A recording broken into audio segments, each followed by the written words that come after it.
past year.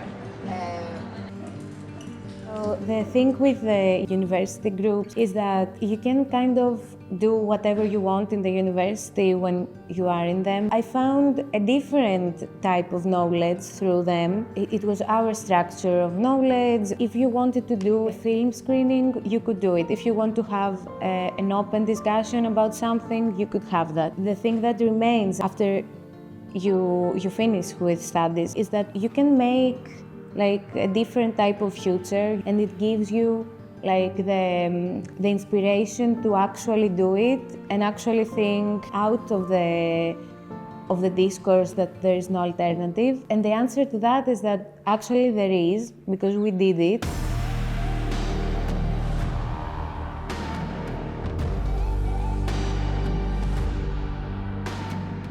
Nel 2024 gli studenti e le studentesse hanno occupato oltre 150 facoltà in tutta la Grecia. La mobilitazione ha espresso il disagio delle università che per oltre un decennio sono state sottoposte a tagli e sottofinanziamenti dovute alle politiche di austerità introdotte per far fronte alla crisi del debito greco. Come rilanciare l'istruzione nel paese? La risposta del governo di centrodestra guidato dal premier Kyriakos Mitsotakis non è stata tutelare il diritto allo studio. Al contrario, il governo ha promosso una legge che di fatto ha aperto le porte alle università private nel paese. La legge è stata molto contestata con proteste molto ampie e diffuse. Gli studenti e le studentesse in Grecia non devono quindi solo confrontarsi con l'alto costo della vita e gli affitti sempre più inaccessibili, ma anche con un governo che è accusato di minare l'accessibilità e la qualità dell'istruzione pubblica. Con VD siamo stati ad Atene per raccontare la loro condizione. La giornalista Sara Del Dotto ci accompagna in questa puntata di Heymate, Students in Action Around Europe, una serie realizzata da VD in collaborazione con la rete di media europei Sfera Network. Un viaggio in 5 paesi per raccontare i volti e le lotte della generazione che sta plasmando l'Europa del futuro. Cosa significa essere studenti universitari in Grecia? Quali sono le sfide? E quanto conta mantenere vivi e protetti gli spazi di socialità, ovvero quei luoghi in cui nascono idee, amicizie e solidarietà? Grazie al collega di propaganda Yannis Tsioulis abbiamo conosciuto El ed Evelina, due ragazze che ci hanno portati in giro per Atene per conoscere meglio questo mondo. I'm Evelina, I'm 26 years old, I'm from Athens, from here, and I'm currently working in the cultural field. My first degree is in political science and history. Because I wanted to make my way into the cultural field, I decided to do a master in cultural administration. I did my dissertation on how we can examine access and participation through curatorial practices through the lens of the work of communitism. A social and cultural space where a lot of independent art and many cultural happenings were there. I was searching for alternative ways of how we can portray art and contemporary culture in Athens. The challenging part it was that I was doing this research and at the same time I was working 2 jobs. I think that's the part where many students have to deal with, especially when they don't have financial support or a background behind them. I am Eleftheria. I'm 25 years old. I study here in Athens. I have my master here in digital communication and new media. I'm new in town. I have studied in Thessaloniki for 7 years political sciences. In December I graduated and I came in Athens in September for my master. Thessaloniki is a really small town and I had in my mind that the opportunities that Thessaloniki has to give me, it's not a lot. So I thought that here it would be better for my career, for my life. Right now, I don't know how I feel about that though. I feel like it's a really big world and I'm just a little small hometown girl that it's really difficult to stand up and believe in herself and do all the things that she can imagine doing.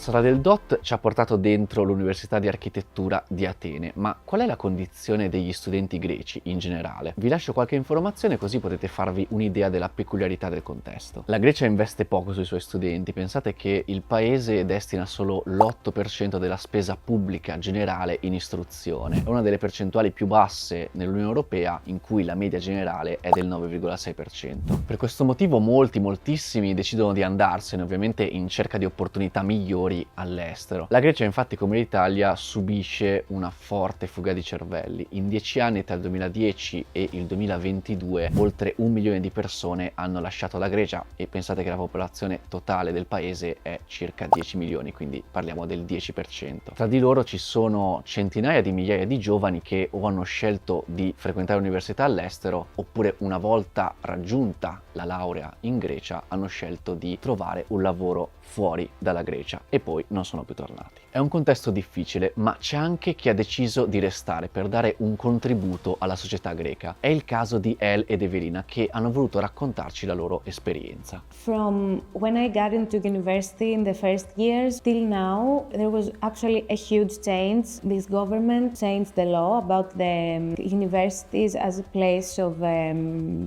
protection and asylum, that when you're in the university, no police can enter inside. Universities have this very political heavy background of self-organization and young people getting together, taking action, making their own small worlds that they want to kind of communicate to the other world and trying to change some things.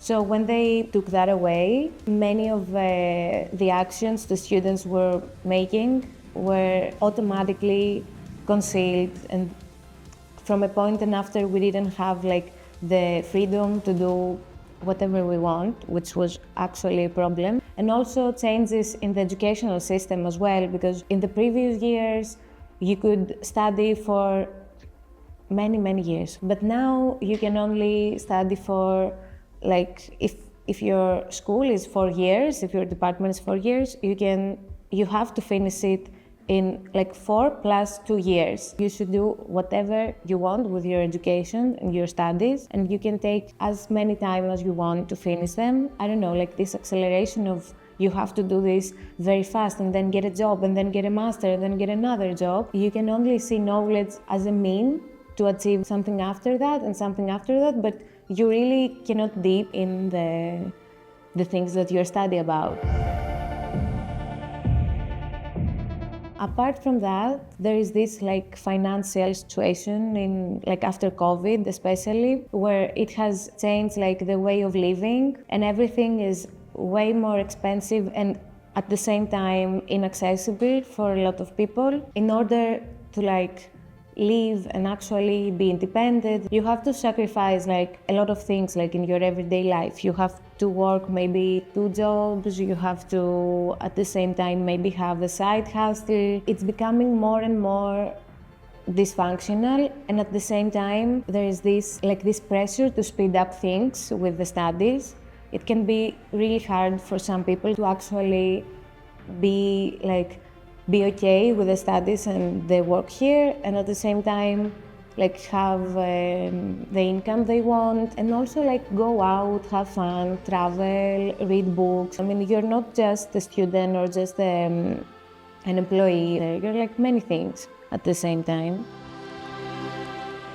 The situation with finding a home is really difficult all over Greece. Here in Athens is even more difficult to find one, because there is a little amount of houses that is for rent, and most of them they're really old, and the people that have the houses, they just care about taking the money from you and giving it to you to a really high price. So it was really difficult to find one. I tried the research 6 months or so. I saw places that I couldn't believe in my eyes that they are for rent. How can you have a house that is a place that nobody lived there for a decade, and then you renting me that for 500 euros? Evelina helped me to find a place because I was looking for places for a long time, and I wasn't able to go and see them for myself. She went there to meet the person that was renting the house. She gave me a room tour with her phone, and even that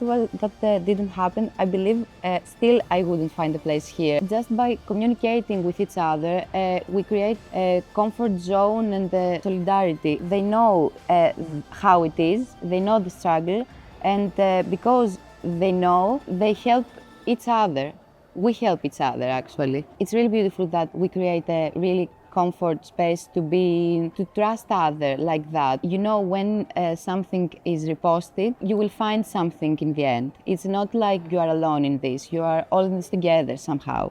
And that's really beautiful. It's really difficult to find a job. When you're applying to a job and you don't take an answer, you apply to another and you don't take an answer, and nobody's giving you an opportunity. How can you believe in yourself? If I didn't have the people that I have here, I would leave. I believe I couldn't do it by myself. Not because they will find me all the solutions in my problems, but it's because of the fact that when you are having a trouble to do something, everyone is willing to help you and to make it easier for you, even by listening to you or maybe giving you some contacts that will help you with whatever you have in mind. We're just hanging out, drinking coffee, we're just being friends and supporting each other. Every time something comes up, we sit together. It's like a ritual. We drink some coffee, we eat some cake, and then we're just sitting in the table and we say, okay, that's something that we want here, that's something we want here. Okay, you can do that, you can do that. Many young people recognize the meaning of coming together and work as like a group, like communities. Universities can work as a space where we can gather and share opinions and like have fun and share experiences. So I think the more difficult the things are getting, maybe there is a glimpse of the positive aspect to it, because people actually can reconsider again that being together, coming together, work as a whole, maybe we have more things in common that we think we have. When I was in Thessaloniki, we had the space at the university that we took it for ourselves, by ourselves, we built it, and then we had the movie nights, we have gatherings, we have conversations like for topics that happen to the student community and not only. And then I was feeling really good and really useful. Many of these like groups and organizations, they're not from above. Like, they are self-organized. It starts from a social concern and then a political one, and then each one of them makes their way and find their own, let's say, identity. They are opening new discussions about many things that concerning like the Greek society now. I remember being there, and it was a great experience, and I changed 100% from who I used to be like before that. And actually this shaped what I did with my next step. This discourse that there is no alternative, we don't really believe in that. So you kind of feel that you can do anything, and that gives you like a great pleasure of how you can shape together your future and how you can shape like an environment where it can be caring, it can be inclusive, it can be, of course, we all have differences, but that's the thing with commoning. It's like we know and we acknowledge our differences. I think this is what resonates and what stays after that. How we go in this procedure without leaving no one behind, without depending on our differences and like focusing more on what brings us together. It makes us think that this is not the only option we have, the option that we're living here. It gives you not only the thought that you can do it in another way, but like it gives you the way. Like you say that you can do it in this and this and this, and then maybe we can have like this as a result. It's like how you practice coming together, talk about the issues that matter in your everyday life. We all share a common.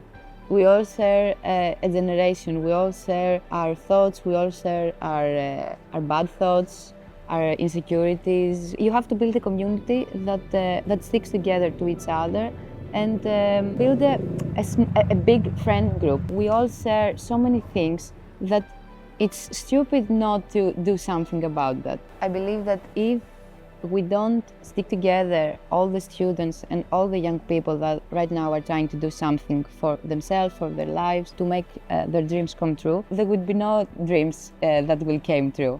Questa era la storia di El ed Evelina che abbiamo raccontato sul campo ad Atene per la serie Hey Mate, Students in Action Around Europe. Negli altri episodi che troverete sui nostri canali vi faremo conoscere le storie dei giovani che stanno guidando il cambiamento sociale in Spagna, Polonia, Ungheria e Francia. Ognuno di loro con le proprie sfaccettature rappresenta un pezzo della comunità che come nuove generazioni europee vogliamo contribuire a costruire insieme. La serie Hey Mate è stata realizzata grazie a Sfera, che è un network di media europei per cui da qualche anno VD rappresenta l'Italia. Il progetto, che è promosso dalla Commissione europea, ci permette di raccontare a un pubblico italiano le sfide delle nuove generazioni europee con un approccio cross-border e internazionale. Io invece vi saluto e ci vediamo al prossimo episodio.